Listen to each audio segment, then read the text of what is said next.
Ha sintonizado Frecuencia Jurídica, el espacio para hablar de derecho con los practicantes del consultorio jurídico de la Universidad de Antioquia en asocio con la 11 Radio. Bienvenidos.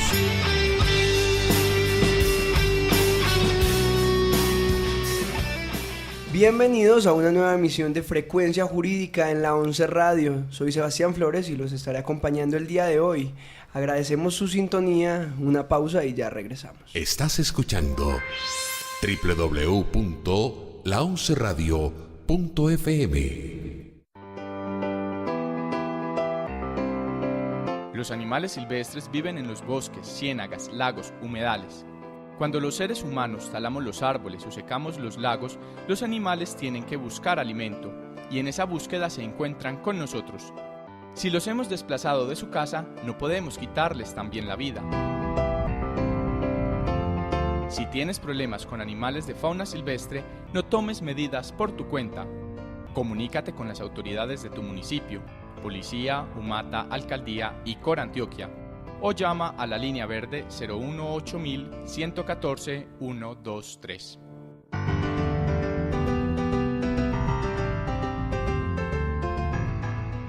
Y continuamos con este segundo programa de nuestro microciclo de mecanismos alternativos de resolución de conflictos. Me acompaña en la mesa de trabajo mi compañero Ricardo Sánchez. Ricardo, ¿qué tal? Hola Sebastián, un gusto estar hoy en esta nueva emisión. Un cordial saludo a todos los oyentes de la 11 Radio. Les estaremos acompañando en este programa, resolviendo sus dudas y acercando el derecho a las comunidades. Claro que sí, Ricardo. También nos acompaña para el programa de hoy Víctor González. Él es abogado en formación y practicante adscrito al consultorio jurídico Guillermo Peñalzate de la Facultad de Derecho y Ciencias Políticas de la Universidad de Antioquia. Él será nuestro invitado el día de hoy para charlar un poco acerca de la conciliación en asuntos de derecho de familia. Víctor, bienvenido, el micrófono es tuyo. Sebas, hola, es un gusto estar aquí, a ti, a Ricardo, un saludo especial igualmente a los oyentes. Me siento muy honrado de estar acá acompañándolos con este tema. Nuestro invitado de hoy participó recientemente en un proceso de formación básica en temas de marca, el cual se adelantó desde el Centro de Conciliación Luis Fernando Vélez Vélez de la Universidad de Antioquia, y que tuvo como objetivo primordial dar a conocer el uso de la conciliación como un mecanismo pacífico y alternativo al proceso judicial para la resolución de conflictos. Pero que sea nuestro invitado Víctor quien nos exponga sobre el tema. Bueno, muchas gracias, Ricardo. Sí, así es, como tú bien lo decías, tuve la oportunidad de participar en este proceso de formación. Es una experiencia que me considero muy importante, muy enriquecedora, la resalto por ello. Y bueno, eso se ha dicho de paso, también pues entonces, con esos procesos de formación, lo que se ha pretendido desde el consultorio jurídico de la Universidad de Antioquia, específicamente desde el Centro de Conciliación, ha sido el acercar el derecho a las personas del común. Bueno, es algo muy sencillo, se piensa de pronto, se ve el derecho como algo extraño, hasta miedo genera, pero no hay necesidad pues de tener miedo del derecho. El derecho es algo accesible a la comunidad y todos podemos ilustrarnos acerca de los asuntos del derecho respecto a temas que nos interesan o que nos atañen. Es ese precisamente el sentir que han tenido estos espacios de formación básica jurídica, que desde el Departamento de Prácticas y del Consultorio Jurídico se han abierto. Bueno, por eso también me resulta a mí muy agradable el poder estar aquí hoy, el poder compartir un poco de ese conocimiento del derecho con los oyentes de esta emisora, y ya pues más puntualmente respecto a la conciliación en derecho de familia. Ya como para entrar entonces un poco en materia, abriría primero un paréntesis para indicarles, bueno, conciliación en derecho de familia, pero empecemos. ¿Qué es el derecho de familia? Supongo que es importante acá para el desarrollo del programa que yo mencione esto. Por derecho de familia lo que se entiende normalmente es el aparato jurídico o un cuerpo normativo que se encarga de la regulación de los temas que resultan de la conformación de una comunidad de vida, como lo es la familia. Comunidad de vida, ¿qué quiere decir? Es la formación de la familia, de un núcleo de personas, ya sea uno, por el vínculo del matrimonio, es un rito jurídico, también tiene implicaciones de culto religioso. Dos, por una libre decisión de dos personas de conformar un hogar fuera de las rigurosidades y formalidades del derecho, que es lo que normalmente conocemos como la unión libre, cuando dos personas simplemente se van a vivir juntas sin estar propiamente casados. Y tres, también regulado por el derecho de familia, son las relaciones entre padres e hijos, o también llamadas pues las relaciones paterno o materno-filiales. Esto entonces, por extensión, también va a regular los asuntos que tengan que ver con demás descendientes, por ejemplo, nietos, bisnietos, etcétera, ascendientes, abuelos, bisabuelos, y también entonces tíos, primos, hermanos, etcétera, de la familia. Entonces ahora sí, pues ya he hecho el paréntesis, encaminando un poco la discusión de nuevo al centro. Con la conciliación en derecho de familia se debe entender entonces que lo que se pretende es la resolución de conflictos jurídicamente relevantes. Ahí hago hincapié en jurídicamente relevantes, ya voy a explicar por qué. Y generalmente estos conflictos tienden a ser de aspecto patrimonial, o sea, que pueden ser susceptibles de ser tasados pecuniariamente, o sea, en dinero, los cuales entonces suceden al interior de la familia. Bueno, esto a partir entonces de un acercamiento, de un diálogo que las mismas partes involucradas en este conflicto y con la ayuda de un abogado conciliador, así se le denominará, de ser necesario también entonces intervendrá un grupo interdisciplinario compuesto principalmente por psicólogos y trabajadores sociales, ya que los temas de familia suelen ser bastante sensibles. Es necesario también la participación de estos profesionales. Bueno, ejemplos para empezar a abrir entonces el espectro de esto, ejemplos de asuntos que pueden considerar son la fijación, ajuste, exoneración de cuotas alimentarias, lo relativo a custodia y régimen de visitas de menores de edad o de incapaces, disolución y liquidación de sociedad conyugal. Esto es un asunto que enseguida entonces vamos a tratarlo un poco más a fondo, pero ahora solo lo anuncio. Igualmente, disolución y liquidación de sociedad patrimonial entre compañeros permanentes, también en un momento lo profundizaré un poco más, o declaración de unión marital de hecho y sucesiones, bueno, entre otros muchos.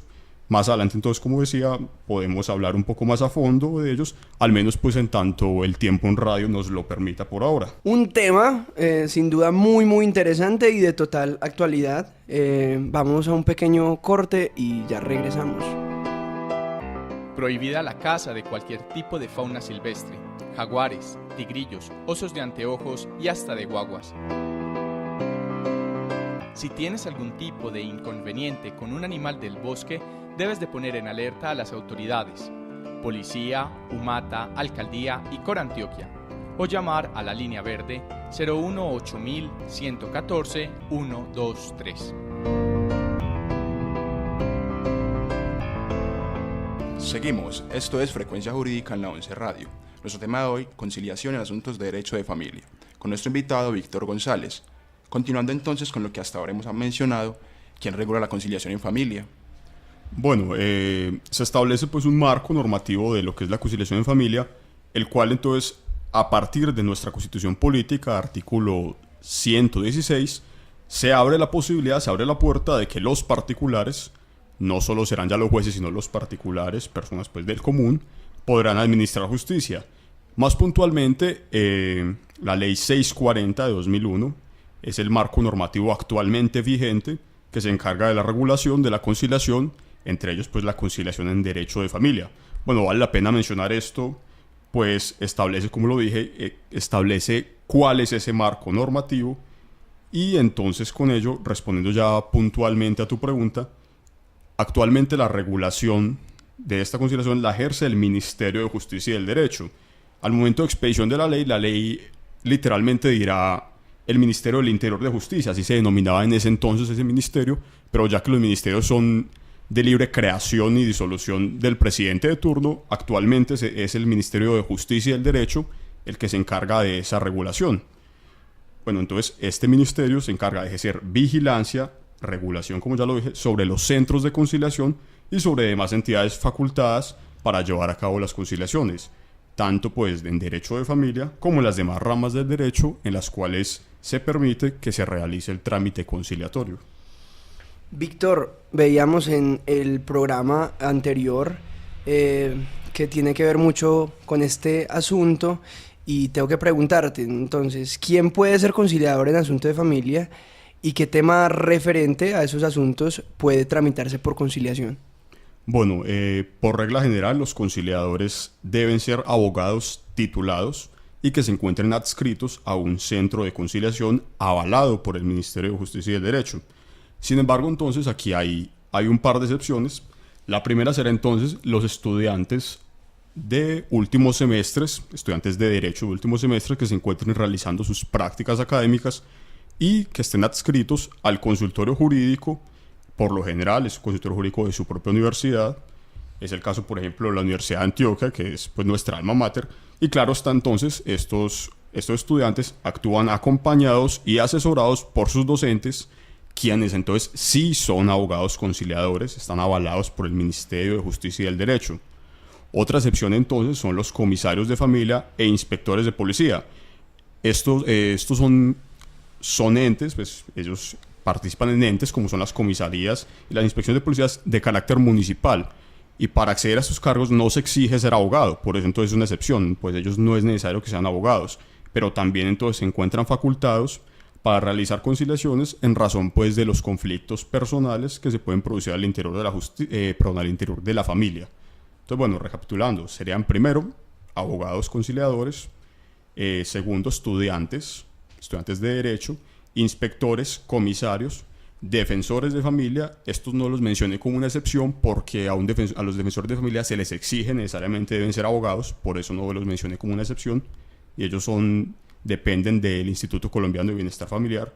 Y por último, los jueces. Pero bueno, hasta que hasta este punto he mencionado lo relativo a la conciliación en derecho. Existe también otra institución que es la conciliación en equidad.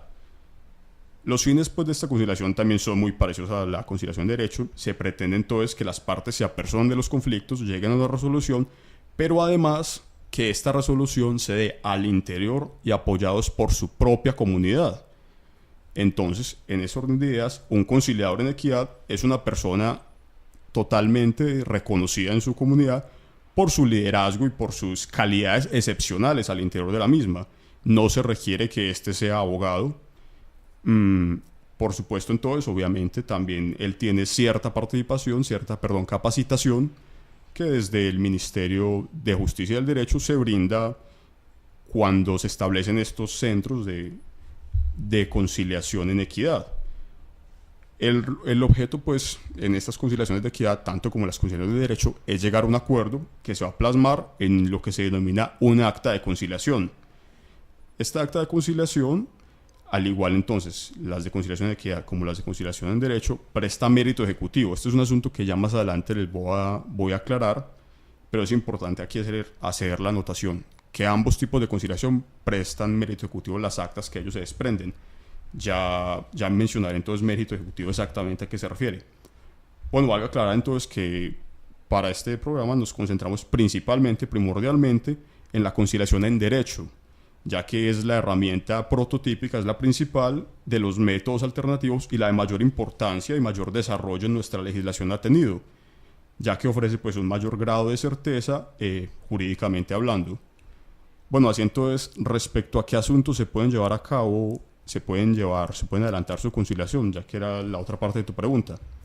En principios, asuntos patrimoniales. Como ya lo había dicho hace un momento, asuntos patrimoniales se refiere a los que pueden ser tasados en dinero, que tienen una apreciación pecuniaria en dinero. Ejemplos entonces, una fijación, un ajuste, una exoneración de cuota alimentaria. Esto pues, estoy hablando puntualmente de asuntos de derecho de familia. Está también la disolución o liquidación de una sociedad conyugal o de sociedad patrimonial entre compañeros permanentes o una asociación. Por otro lado, entonces, otros asuntos que pueden llevarse, si bien no son patrimoniales, es una excepción entonces, no son patrimoniales, pero pueden tener una estrecha relación con un asunto patrimonial que se está tratando en la conciliación. Un ejemplo, en un proceso de conciliación en el que estamos tratando la fijación de una cuota alimentaria para el menor, la cuota alimentaria es un asunto patrimonial, también podemos discutir, podemos acordar lo que es la custodia y el régimen de visitas del menor, puesto que está estrechamente ligado a la fijación de la cuota. Pues claro, es evidente que normalmente cuando se dan estos casos de fijación de cuota es porque los padres viven separados, el menor entonces vive con uno de los padres, pero el otro entonces debe pasarle cuota alimentaria para las diferentes necesidades del menor. Quien entonces está pagando una cuota alimentaria también tiene derecho a tener un régimen en el cual entonces pueda visitar, pueda estar con su hijo. Entonces por eso es necesario también que en esa conciliación se regule este asunto, que si bien entonces vemos no es patrimonial, yo no puedo tasar en dinero cuánto vale mi tiempo con mi hijo, cuánto vale el estar con mi hijo. Y por último, otra excepción entonces puede ser los asuntos interpersonales que se dan al interior de la familia. O sea, pues hablo cuestiones, peleas, coloquialmente. Eso sí, desde que no pasen a un plano de violencia intrafamiliar, eso ya estamos hablando de un delito y ya esos asuntos se atienden con la fiscalía. Pero no, peleas así comunes que se puedan dar al interior del hogar, se puede conciliar. Esto normalmente se hace en las inspecciones de policía o en las comisarías de familia. Víctor, una duda. Es muy común oír hablar del reconocimiento de los hijos, o como se dice coloquialmente, dar el apellido al niño. ¿Es posible el reconocimiento de hijos mediante el mecanismo de la conciliación? Bueno, Ricardo, es una pregunta interesante y algo complicada. Te agradezco por ella, pero bueno, es muy, muy interesante tu pregunta. Bueno, voy a decir la respuesta es no y sí. O sea, me voy a explicar. ¿Por qué digo que no? En la conciliación normalmente se habla de la conciliación extraprocesal, que es la que hasta este momento he estado mencionando, la que se hace ante los abogados conciliadores o estos demás personas que mencioné que pueden ser conciliadores, y se hace antes de empezar un proceso judicial. En esas conciliaciones, por expresa disposición constitucional, no es posible el reconocimiento de un hijo. ¿Por qué? Porque la calidad de ser hijo, digamos, yo, Víctor, soy hijo de Marco Aurelio, hace parte de mi estado civil, del registro de estado civil que se hace a las personas desde el nacimiento, y las cuestiones de estado civil es un derecho personalísimo que por expresa disposición constitucional no puede negociarse, no puede conciliarse, no puede renunciarse. Por eso entonces no puede llevarse a cabo una conciliación, un reconocimiento de un hijo. Ahora entonces, ¿por qué también dije sí? Porque por otro lado están las conciliaciones procesales. El mismo nombre lo dice, se dan estas conciliaciones al interior de un proceso, ya sea al interior de un proceso judicial o al interior de un proceso administrativo. En un proceso judicial, digamos, por ejemplo, la madre demanda al padre para que reconozca a su hijo en una demanda de filiación. Se surte el proceso. Lo primero que el juez hace en audiencia es preguntar a las partes si desean conciliar. Esto es normalmente el juez lo hace y las partes en ese momento pueden conciliar. Si ahí en la audiencia concilian, se puede dar el reconocimiento del hijo, pero esto es porque el juez le está dando el aval, tiene que ser ante juez. El otro tipo de proceso también proceso, pero ya no judicial sino administrativo, sería ante el defensor de familia del ICBF. Se puede recurrir ante el defensor solicitando se investigue una paternidad. El defensor de familia. Él puede citar a conciliación al presunto padre después de que se haya rendido una cantidad de pruebas. Con ello entonces se puede llegar a un reconocimiento a través de esta conciliación, pero solo en estos casos.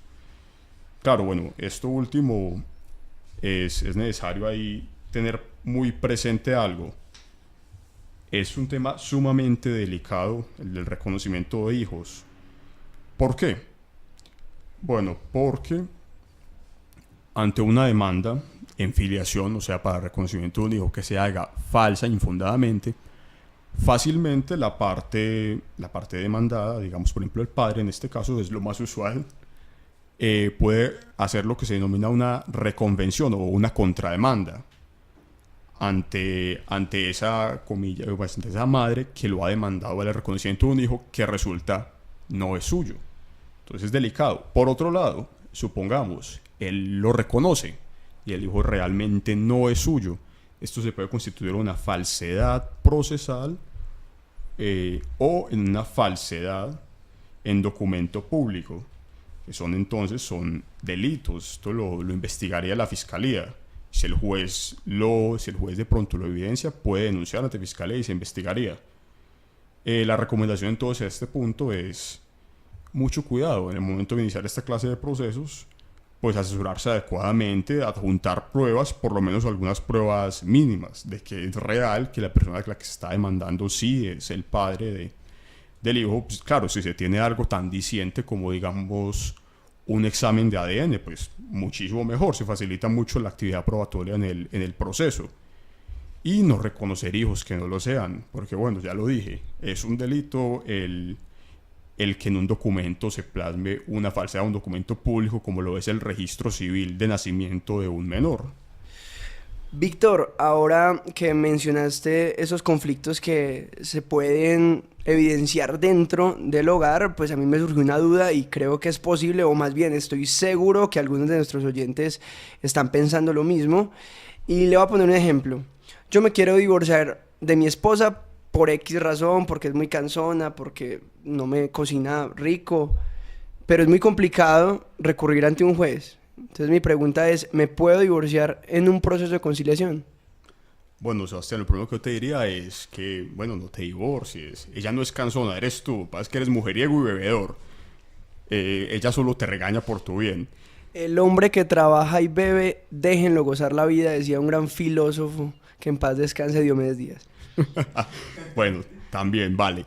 Pero bueno, ahora sí, entonces, respondiendo a tu pregunta, bueno, no es posible divorciarse en un proceso de conciliación porque, como lo mencionaba anteriormente, por regla general, los asuntos que se resuelven en estos procesos de conciliación son asuntos patrimoniales, con contadas excepciones, en las cuales entonces no está el divorcio. ¿Por qué no está el divorcio? Misma razón por la que decía no es posible reconocer a un hijo. El estado de, bueno, digamos la calidad de estar casado, de estar soltero, forma parte del estado civil. Eso entonces, el estado civil es un atributo de la personalidad, constituye un derecho personalísimo, igual a como lo mencionaba ahorita hace un momento, y por expreso mandato constitucional, entonces estos derechos personalísimos no pueden ser renunciados, transados, desistidos ni conciliados. Entonces, bueno, para divorciarte necesariamente te va a tocar recurrir al juez, a la instancia judicial. El juez va a ser entonces quien va a declarar el divorcio, o bueno, en caso de que ambos deseen divorciarse, ambos están de acuerdo en divorciarse, se puede hacer mediante un trámite notarial. Las notarías sí es posible realizar el divorcio en tanto sea de mutuo acuerdo, ambos estén de acuerdo con realizar el divorcio. Pero bueno, una cosa que sí vas a poder hacer por el trámite conciliatorio es la disolución de la liquidación de la sociedad conyugal. Eso lo mencionamos desde un principio, ahora aquí es donde la voy a explicar. Esto es una institución de carácter patrimonial que viene junto con el matrimonio. ¿Qué quiere decir esto? Por el solo hecho de yo casarme, o de cualquier persona casarse, digamos yo, Víctor, me caso con María, va entonces a existir una comunidad, una sociedad de bienes. A partir de ese momento de nuestro matrimonio, los bienes que nosotros adquiramos, así los adquiera a título mío o los adquiera María a título de ellos, van a ser de ambos, mitad y mitad. Que eso es lo que se va a pasar a disolver, de eso se trata la disolución y la liquidación de la sociedad conyugal. Al momento entonces que nosotros nos divorciamos, automáticamente con el divorcio la sociedad conyugal se disuelve. ¿Qué quiere decir? Que a partir de ese momento ya cada cual vamos a manejar nuestros bienes. A partir de cuando se dio el divorcio, se disuelve la sociedad, todo lo que compre María es solo de María, todo lo que compre yo es solo mío. Durante el matrimonio es de ambos. Entonces, con la conciliación se puede dar la disolución. Yo puedo, sin necesidad de divorciarme siquiera, puedo ir a una conciliación y decir queremos disolver y liquidar nuestra sociedad conyugal, María y yo. Entonces, en el acta, vamos a decir, a partir de ese momento se disuelve, a partir de ese momento cada cual va a tener libre administración de sus bienes y podemos decir, los bienes que adquirimos durante el matrimonio queremos repartirlos, queremos dividirlos de esta manera. Por regla general, lo que el conciliador sugiere es lo que acorde a ley se establece, que es por mitades. Entonces, bueno, este trámite sí lo podría realizar por conciliación, el divorcio propiamente no. Igual aplica esta disolución y liquidación también para las parejas que conviven en unión libre. Bueno, por otro lado, entonces, por pronto como para explicar un poco la diferencia respecto a lo que es el divorcio, entonces lo que es la disolución y liquidación de sociedad conyugal, ya hasta este momento lo mencionaba. Con el divorcio, entonces, la diferencia es la sociedad patrimonial. Con la disolución, entonces, se suspenden los derechos o el vínculo jurídico patrimonial, ya lo mencionaba, respecto a bienes. Con el divorcio se suspenden los efectos, hasta ese momento llegan los efectos personales.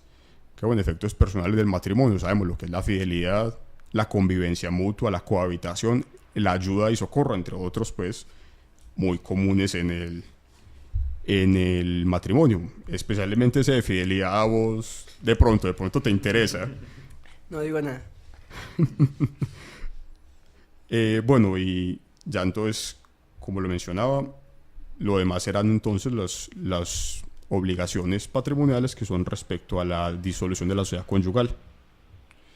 Bueno, Víctor, para ir concluyendo con el tema de hoy, conciliación en familia, me surge un interrogante y creo que a nuestros oyentes también pueden tener el mismo, y es si la conciliación es suficiente como un medio probatorio para llegar a un proceso y decirle al juez es que me den alimentos. Te pongo el ejemplo. Mi padre y mi madre conciliaron mis alimentos en determinado año y resulta que nunca me los pagó, nunca me los dio. ¿Será que con esa acta de conciliación yo puedo ir ante el juez?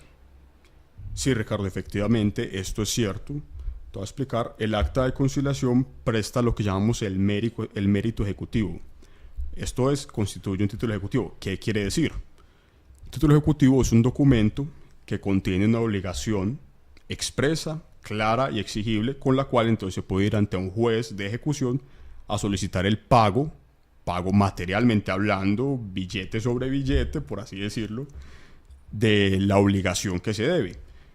¿Qué contiene entonces este título ejecutivo? Claro, porque hay que estar conscientes de que en verdad ese documento que se escribió sí va a ser un título ejecutivo, porque le falta algo, no va a poder ser título ejecutivo. Entonces debe contener, como lo dije, una obligación expresa, clara y exigible. ¿Qué es qué? Primero, ¿quién debe? Digamos entonces tu padre Mario Mario Gómez Hernández, por ejemplo, te pongo el ejemplo, identificado con cédula de ciudadanía domiciliado en la ciudad de Medellín en la dirección ese es el quién. Segundo, ¿debe qué? Entonces debe 5 millones de pesos, moneda legal corriente colombiana, por concepto de qué? Cuotas alimentarias, que era el ejemplo que me ponías. Cuotas alimentarias causadas, digamos, por ejemplo, del año 2011, 1 de enero de 2011, a 31 de diciembre de 2015, por ejemplo. Entonces, bueno, lo siguiente sería entonces, ¿a quién va a pagarlo? Supongamos, lo normal entonces en la fijación de cuotas alimentarias es el pago a un menor de edad, ¿verdad? Entonces, ya que es menor de edad, no puede pagarle expresamente a él, sino a su representante legal, en este caso sería la madre. Entonces le va a pagar a María Caro Villegas, identificada con cédula de ciudadanía residente domiciliada en la ciudad de Medellín, en dirección Lo siguiente entonces, para pagarse, ¿de qué modo? ¿Cómo se va a pagar? Bueno, se va a pagar en efectivo. Se va a pagar en, digamos, 12 cuotas mensuales, con los respectivos intereses, si se llegan a ajustar, entonces que se va a cobrar intereses. Y el último, todavía no me falta otro componente. El siguiente componente es la fecha. ¿Cómo se va a pagar? Bueno, dijimos que se va a pagar mensualmente, entonces se debe pagar, por ejemplo, la fecha, digamos, los primeros 5 días de cada mes, o sea que cada mes puntualmente entre el primero y el 5 debe pagarse. Y el último componente va a ser el lugar, otro componente del título ejecutivo. ¿En qué lugar se va a pagar? Se va a pagar en la ciudad de Medellín, en la residencia de la señora ubicada en el barrio dirección Así, todo muy específicamente. Sí, bueno, como para no alargar el ejemplo, Pero así, todo específico, dirección, barrio, todo.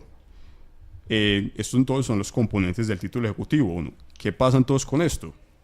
Normalmente, en un proceso declarativo, los procesos normales a los que se recurre, se llega al final a la resolución del proceso con una sentencia que contiene básicamente esto que acabo de mencionar. La sentencia es uno de esos títulos ejecutivos, tiene todas estas indicaciones y ya con ello se puede recurrir a un segundo tipo de proceso, que es el proceso ejecutivo, en el cual el juez ordena propiamente: este derecho existe, hágase material, páguese. En el proceso declarativo el juez investiga, primero se revisa si el derecho realmente existe o no. Ya en el ejecutivo no se discute si existe, efectivamente existe y hay que pagarlo. En el caso de la conciliación, cuando se concilia, cuando las personas acuerdan, pactan, por ejemplo, en este ejemplo de la cuota alimentaria, el acta va a contener estos mismos elementos del título ejecutivo que mencionaba, y con eso entonces la persona va a ahorrarse acudir al juez en proceso declarativo y va a poder recurrir directamente a proceso ejecutivo. En caso, pues, obviamente, desde que el deudor no le pague voluntariamente. Si paga voluntariamente, no hay necesidad de proceso ejecutivo. Si no paga con el acta de conciliación ante juez de ejecución, el juez ejecutivo se ordena el pago. Bueno, muchas gracias a Víctor por toda la información que nos ha dado el día de hoy. Estamos llegando al final de nuestra segunda emisión, no sin antes agradecerle a ustedes, nuestros oyentes, a nuestro operador de radio Johnny Mesa, que se encarga de las cortinillas y de los cortes. Muchas gracias a todos ustedes por escucharnos y permitirnos entrar en sus hogares. Para nosotros es un gusto compartir este espacio con ustedes. Les recordamos que pueden contactarnos en el correo electrónico la11radioc11@gmail.com y con el asunto Pregunta Frecuencia Jurídica dejarnos sus preguntas, comentarios o sugerencias para este programa. Los esperamos en nuestra próxima emisión, cerrando este microciclo de Marc con el tema infracciones de tránsito y asuntos civiles a la luz de los mecanismos alternativos de resolución de conflictos. Es un tema muy interesante para que estén pendientes y hasta pronto. Con esto concluye Frecuencia Jurídica. Gracias por su sintonía. Hasta pronto.